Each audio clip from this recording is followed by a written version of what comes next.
Joining us now, former governor of Virginia, Jim Gilmore, former candidate for president, Jim Gilmore, former candidate for U.S. Senate, Jim Gilmore, now currently chairman of Victory 2016 for the Republican Party of Virginia, working hard for Donald Trump. And he's also a veteran of Super 8 motel fame.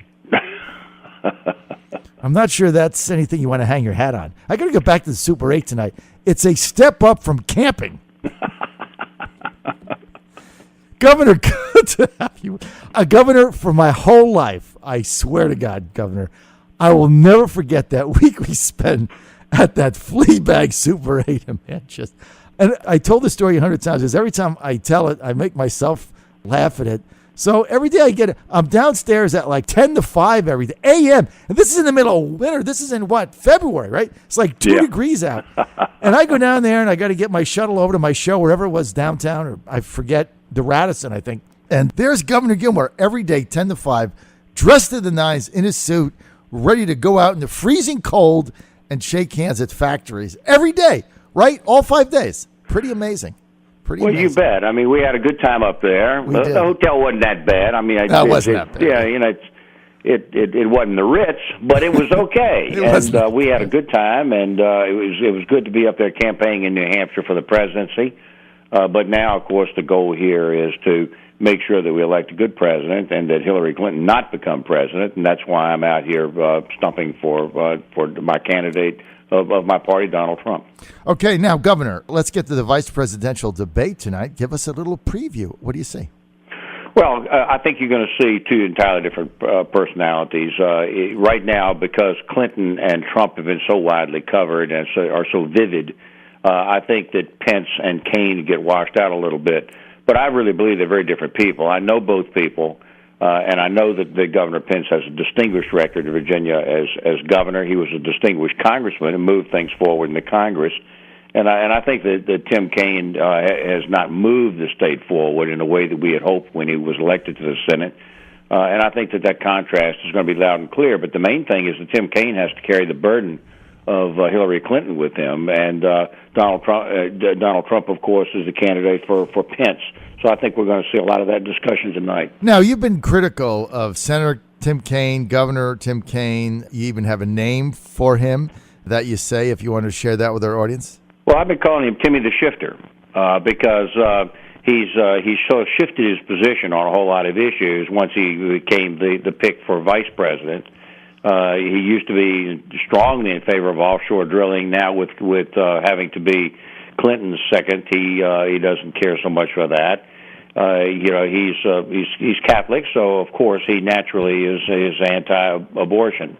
Except he's a little less anti-abortion now that he's running with Hillary Clinton. So there's a variety of issues that he's shifted on, and I just think that people ought to understand that just because you're a Virginian, you have to be judged by your own credentials and your own statements and everything that you're trying to do. Now, Governor, let's get to Tim Kaine's American Conservative Union rating. I forget who I had on last week, but I didn't know this, and I should know it, and I didn't. The American Conservative Union rated Tim Kaine as a 0, and they actually rated him as the most liberal representative in the United States federal government, with all 100 senators, 435 congressmen, that's 535 people. The ACU rated him at the bottom. He was 535 out of 535, and they're saying that he was the most radical elected official in Congress. He has 0 rating, and nobody else matched that, wasn't even close. And yet you don't think of him that way, right? I mean, he has a way of coming over where you don't see that, but they said, hey, the facts are the facts. He is the most radical congressperson, member of Congress in the United States. Well, that would be quite a statement when you consider what we're seeing out of the today's Democratic Party. Now, I must say some of your listeners, I think, have been in the past Democrats, but they need to come over and vote for the Republican candidate from this point on. But when you think of people like Claire McCaskill and Bernie Sanders, the self-proclaimed socialist, and Hillary Clinton herself, when you look at this wild lurch to the left that we're seeing, If Tim Kaine is at the bottom of that heap, that's really a problem. They rated him as the most liberal representative in the United States. And when he, I get him on my show a lot. When he comes on talking about different issues, you really don't get that sense of it. But, it is what it is, and votes do matter, right? They do. It seems to me that if you're going to go to the United States Senate, I think that you have an obligation at that point to really set things out and try to lead in the right direction and make your positions completely clear, not shift around and be Timmy the Shifter. You've got to instead really go out there and try to move the country in the right direction out of an august position like the United States Senate from Virginia. And I just don't think that we've seen that from Tim Kaine. Now, when he was governor, he was and is a fairly garden variety liberal, and that's just it isn't.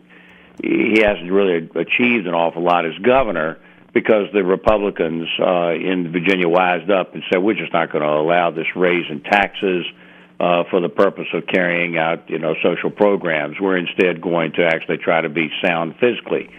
But I think the biggest problem we've got, John, in this country is that we just have a slow growth economy. Mm-hmm. I was on television yesterday, as a matter of fact, and I made that point, and I was challenged. And the fellow who was speaking for Clinton said, well, no, under Obama, we've seen constant growth. Yeah, but by historical standards, we really haven't. We're really sort of marking time in this country, 1% growth, sometimes 2% growth, against a historical standard of 3.2. And it just means that people are going to be unemployed. People are not going to be doing the kind of jobs that they need to be doing. Young people are not going to have the opportunity to start careers. And we're just not seeing the initiative out of Tim Kaine in the Senate, or certainly not going to see it out of Hillary Clinton as president, in order to try to actually grow the economy. And that has to be the central issue facing the country and facing Virginia. Governor, let's get to a new Christopher Newport University poll that just came out the other day from the Wasson Center, showing Clinton with a 7-point lead in Virginia. Governor Gilmore is also chairman of Team Virginia 2016, trying to win the state for Trump. Down by 7, 5 weeks to go. Can Trump win Virginia? I think things are moving in the right direction, John. There was a poll last week where they polled Virginia, and sure, Clinton was still ahead, but the move had been dramatic for Trump moving up. And I think that's because of all the things that have been going on lately in the campaign, because of the direct position that Clinton has taken, that she wants to raise taxes, wants to raise regulations. She's been very, very clear that she's basically an enemy of the free market system. Donald Trump's had his ups and downs, but he certainly has been a participant in the free market system. He understands what it is to borrow money, to then apply that money to business in order to try to create more wealth, and then along the way you employ people, and that's the American way. Hillary Clinton, on the other hand, believes in increasing taxes on everybody in order to try to move money from one person to another. And it's a zero-sum game. It's not a zero-sum game. We have to grow the economy and make more wealth and opportunity for everybody. And that's the big difference between the two parties. In a way, the candidates themselves play second chair to the direction that we're trying to take the country.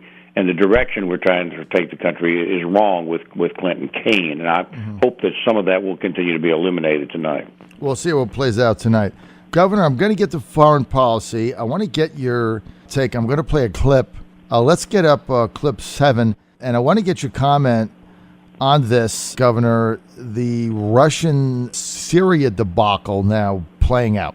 Our goal, as we've said, has always been clear. We're looking for ways where we can build that, our establish, frankly, reestablish at this point, because let's be clear, there's no cessation of hostilities. So reestablish that cessation of hostilities. Get that full impeded humanitarian access. This was not a decision, I think, as you all know, that we took lightly. This is it's a grave decision. We're very much considering next steps. Clearly, they had not pulled back. Clearly, they had not stopped their attacks, nor had the regime. Okay, so that was a spokesperson for the State Department, spokesperson for Secretary of State John Kerry, who has now pulled out of Syrian ceasefire talks. Things worse there than ever. No end in sight. I don't know what our policy is there. I don't even know why we're there, but I've been over this 100 times. But hindsight is 20/20. If it had been for me, I would never have gone in there. What do we do now, if anything? Well, I think that your listeners are certainly very strong in Hampton Roads, and as a United States Army veteran myself, I'm very concerned about the foreign policy position of the United States right now. We've seen a deterioration of not just in the Middle East, but of our relative balance with Russia, China, Iran, North Korea. And what we've seen over the last 8 years under Obama and Clinton is a drift and an unclear position as to American strength.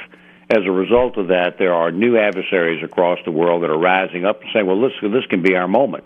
America is failing. America is declining. America is no longer strong. America is no longer has any will to protect liberty across the world. This is our opportunity to actually assert authoritarianism, and we're seeing that. Well, the problem with your clip is that what we're seeing is a potential danger flashpoint in Syria because the Russians have entered that area. We've seen weakness and uncertainty coming out of the United States. And I think what your clip demonstrates is that the Obama administration has had one of those Jimmy Carter moments where they've woken up and said, hey, wait a minute, this is not going right. We're down to 3 months in office. Look at our stewardship. This is a mess. And what are we going to do? But the problem with that is they've allowed things to go so far now that if the United States, in fact, does stand up and call a halt to this murder and this horror that the Russians and the Assad government are creating in Syria, that there's a danger of a flashpoint, which I certainly don't want to see, John. I don't think you do either over someplace like Syria.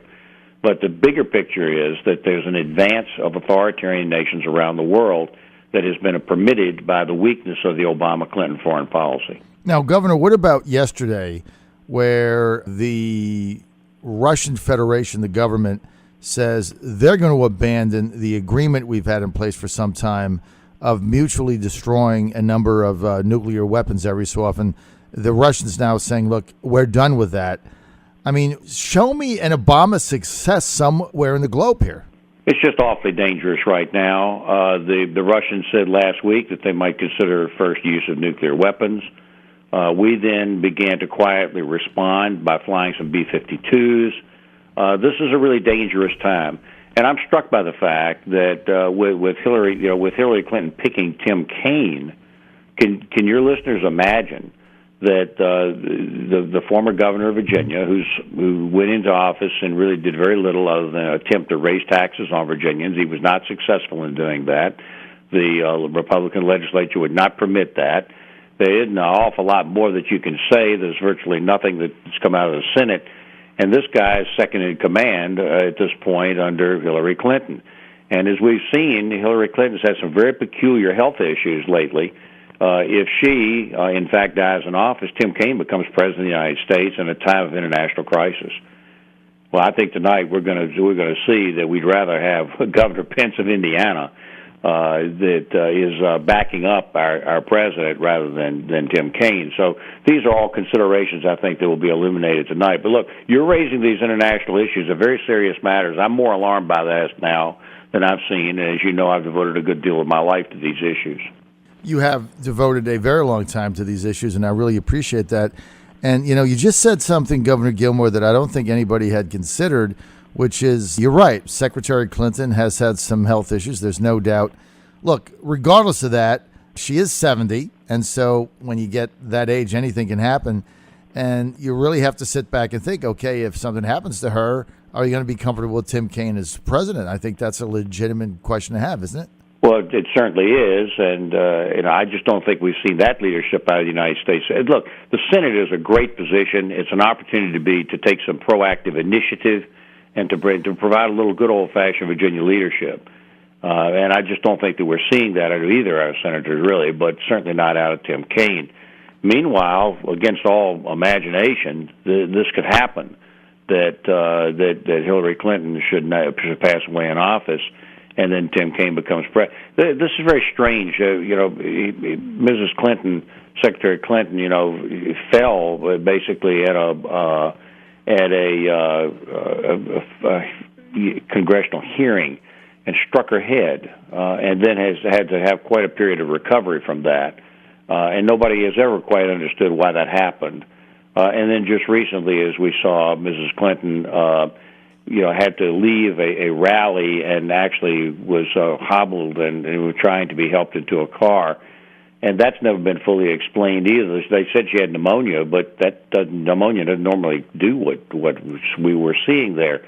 So I think that this requires further examination. And I think this is a good point for to be brought up tonight for Tim Kaine, because if something goes wrong, he becomes the president. Imagine that, if you would. Well, I think that's a legitimate question. We're going to see more of this tonight. I'm almost out of time, Governor Gilmore. Final question I want to get to. I know this is another thing you've been involved in. What do you think Trump has to do in the next two debates in order to turn the corner and seize the narrative back? Listen, I think that, John, that what Trump needs to do is to make it very clear that he stands for change, because the people of Virginia and the people of America want change. They don't want this thing to continue on right in a time of great danger. And I think that's two things. Number one, he has to make it clear he's committed to a growing economy where people can have more opportunities and more chances in life and better career opportunities and better jobs. And the only way to do that is to grow the economy.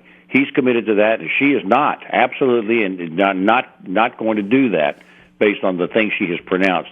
Second of all, we've got to rebuild American strength so that we can keep the peace. And I believe that means that the Navy has to increase. Right now, we don't have enough ships to do the job across the world, and we're going to have to do some more shipbuilding. And the Hampton Roads would care a lot about that, because this more vigorous defense program is going to be necessary. Otherwise, we're going to end up in a conflict. I don't want to see that.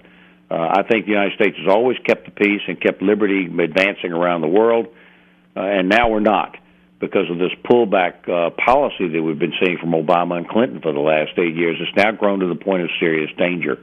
So these are the issues I think you bring forward. That's certainly the things I'm talking about as I'm out there talking about the necessity of Virginia going for the Republican candidacy so that we can move the country in the right direction, and that's the big issue. All right, that's going to be the final word.